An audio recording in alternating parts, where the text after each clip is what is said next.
Assalamualaikum warahmatullahi wabarakatuh. Let me introduce myself. My name is Aditya.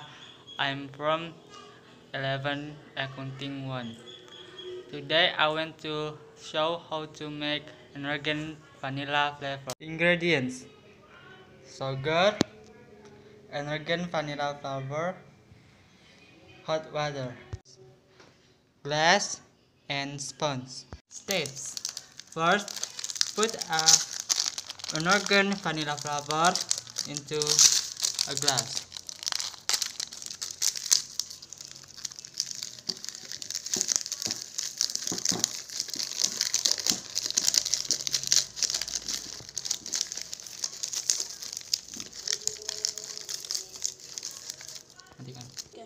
Secondly, add a little sugar.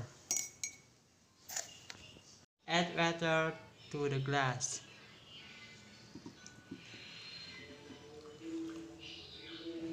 And stir until evenly.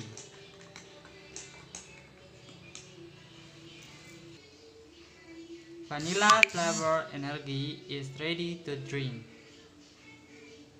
Thank you for watching. Assalamualaikum warahmatullahi wabarakatuh.